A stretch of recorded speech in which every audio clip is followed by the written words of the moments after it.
This video will go over creating the mezzanine floor slab and the stairs that will be able to access it. To create the mezzanine floor, I'm going to go to the mezzanine level, come to the architecture tab and the floor tool, referencing the specifications on the handout. It's to be a lightweight concrete on metal deck floor. I'm going to use the rectangle tool. And this is how simple and easy it can be. I'm going to come from the inside corner of my building there to the opposite corner here and create the mezzanine floor. Now if you reference the back side of your handout, you'll see that that floor has an opening for a set of stairs that come into it right here. So to create that set of stairs, I'm going to go ahead and look at the dimensions related to that opening. And I'm going to, before finishing the floor, add to that opening. And it says the stair opening is going to be 4'1"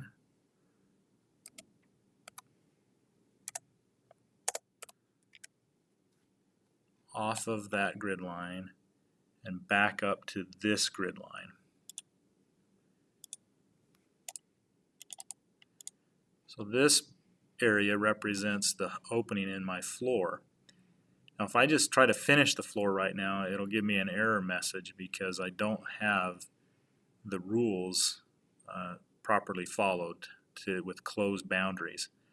So to get around that, I'm going to go ahead and just use my split tool and split my floor right there. And then I'll trim this edge to the opening and then the opening to the edge, which will allow me to create that closed boundary shape.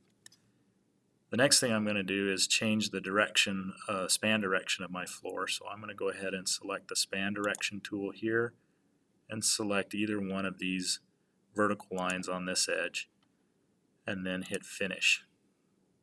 What I'll get in the 3D view is a floor up at the mezzanine level with an opening in it to put my stairs in.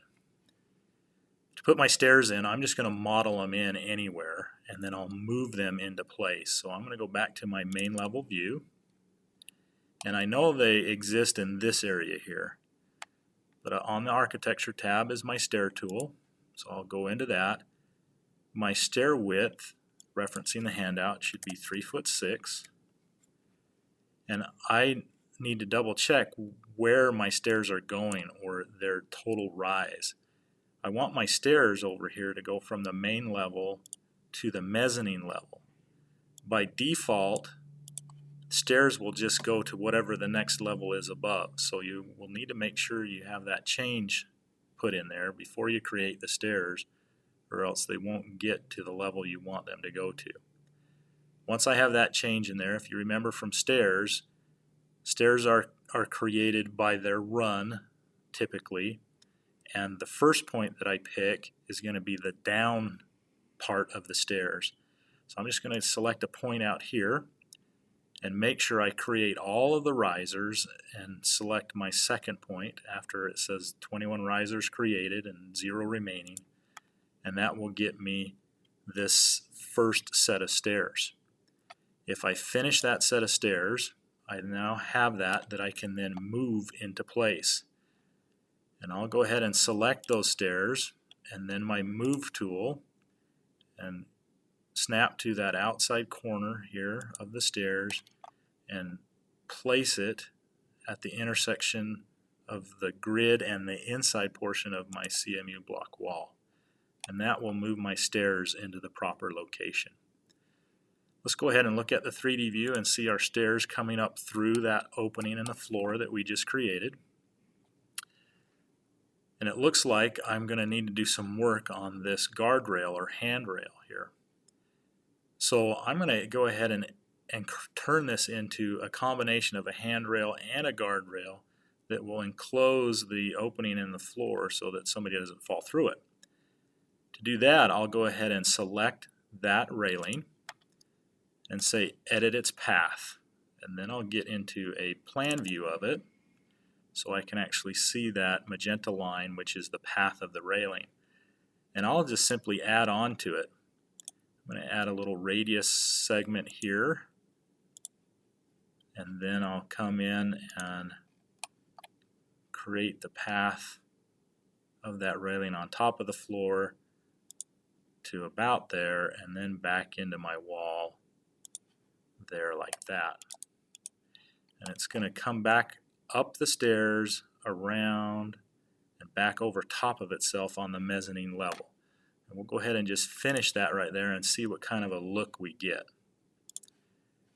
And it looks like I've gone ahead and closed that opening in the floor up.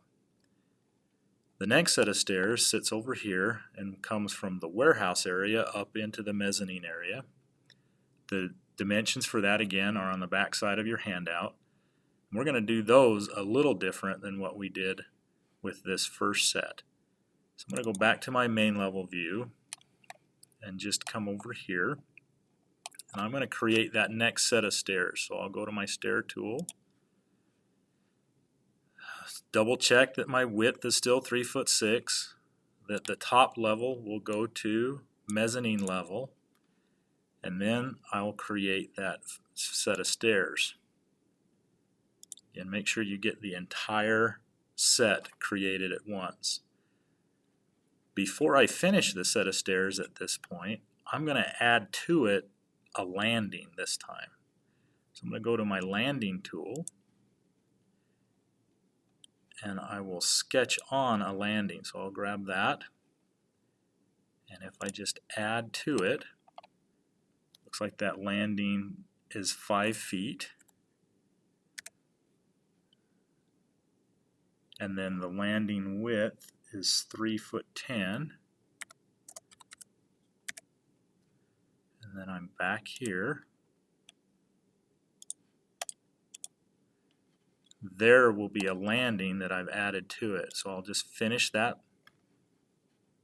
And let's go look at that once it's finished in the 3D view and see what it did. Again, this is just a warning telling us that the rail is not continuous and that it has some issues, but we're going to go ahead and clean that up. So I can get rid of that warning. Get into my 3D view, and let's look at this here. It's now created a landing up there at the top of the stairs, and I'm going to do some editing here. So I'll go ahead and grab that rail and just say edit its path, and I don't need a rail here where that door opening is. So I'm going to go ahead and delete that. But I also can't have a rail defined in 2 separate segments. So by doing that, I need to delete this and that little jog right in there. And then if I hit finish, I've now got a railing that will just come up the outside portion of the stairs, enclose the landing, and come back into the wall. The next thing I'm going to do is also edit this landing, and I don't need a stringer out here on that outside of that landing. So if I select my stairs and say edit stairs, it will allow me to select that and delete it on the outside there. Then I can finish it, and everything's ready for me now to just move those stairs into place. So I'll go back to my main level view, select my stairs, and make sure that I get my rail with it. And then if referencing the dimension, it looks like that I'm 2 foot 2 inches from the inside of the wall. So I'll come here, grab that outside corner, snap it to the wall, and then I'll move it one more time, 2 feet 2 inches, and it will exist where it should be. If I go look at the mezzanine level, I'll just double check to see my door. It doesn't look like it's lining up right now, but if I just pick that, move it into place there on my landing, and go look at my 3D view, I'll now have a set of stairs with a landing at this time where I can access that mezzanine floor from the warehouse. Now in reality, I can come in and add another handrail down this side of my stairs, but I would need to do that in a separate sketch.